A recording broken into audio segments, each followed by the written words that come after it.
Welcome to On the Edge. I'm Harold Howe, and we're here in Campbellville, Ontario, to talk about Dustin Jones. Lots to talk about. Dustin, it's mid-February. I imagine you're pretty excited about making those stake payments in a couple days? Yeah, well, actually, we've already sent them. Oh, that's good.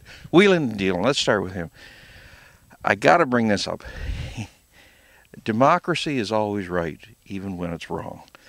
But, Javers, everybody, I think, was shocked when Wheeling and Dealing didn't get Canadian Horse of the Year.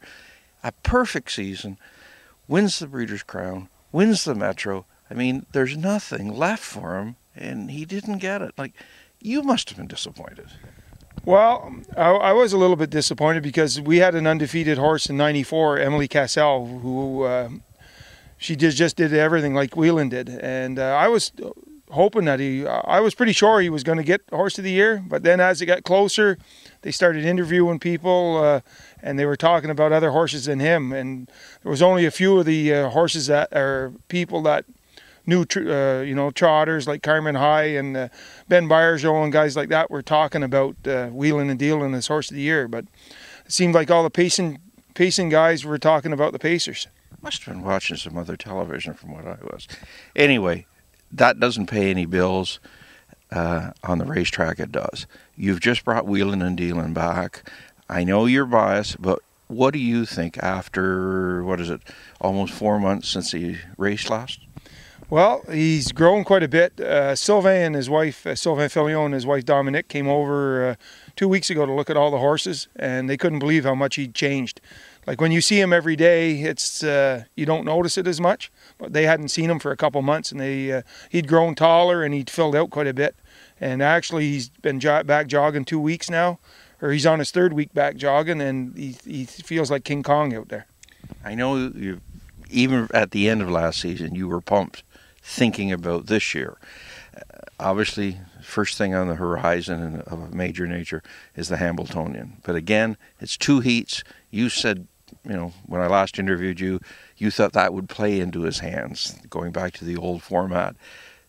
Still feel that way in the light of day? Yeah, honestly, he's the kind of horse that you'd want to be going into a race with 2 heats. He's very relaxed in the paddock in between heats, and he'll sleep on the crossed ice and stuff like that. He's a good eater. He's a good feeler, and he when he's warming up and that, he doesn't take anything out of himself because he's not a puller, and he's relaxed. And also he's relaxed in a race, so if he has to go a couple heats, I'm sure he'll be able to cope with it. Will we see him before the 1st of June? No, he'll be right around June when we'll be getting to qualify him. We'll probably school him a couple times around the end of May, and then maybe qualify him twice first part of June, and then look for, hopefully the race office will be kind enough to us to write us a race for him in Mohawk. Prestidigitator. Last year was your big hope.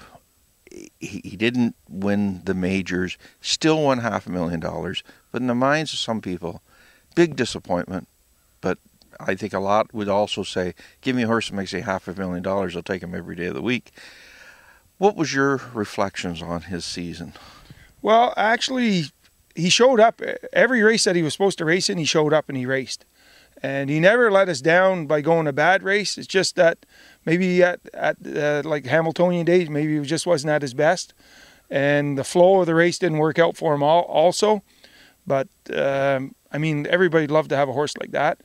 And probably looking back on it, he maybe wasn't the horse that we thought he was. Like as a 2-year-old, he wasn't undefeated. He finished 4th in the Breeders' Crown, and he was just missing a notch with the U.S. horses. With the Ontario breds at the end, he was the best. But that looking back on it now, that he was probably just missing a notch. He wasn't a push-button horse, unlike Wheeling and Dealing, by comparison. But he finished his year making $500,000, and he left you something to work with for this year. What expectations do you have of him as a 4-year-old? Well, actually, he's starting back to jog next week. He's had like 3 months off. We're not going to. Maybe we'll start him in the Nat Ray. I don't think we're going to race him in the Maple Leaf Trot. It's going to be asking too much to have him really on his toes for that race. We'll probably start him and race him in the Preferred or something like that at Mohawk. and look to get like the credit winner and maybe the Nat Ray credit winner. There's a race out in Indiana like that he'd be eligible to, but looking at the stake payments, they take the top 10 money winners for the year. So, like maybe there won't be 10 entered and he'll be able to slip in, but like he's got a big plate ahead of him. And mentally, do you get a sense he is maturing into a more useful performer on the track? Yeah, really, at the end of the year, like we didn't have to race him with the snake cord anymore. And a couple times I asked Sylvain, should we put it on him? And he said, no, he's okay like that. So he's not handy to leave with because he'll get his head turned a little bit in the turns. But like he just keeps going forward. Okay.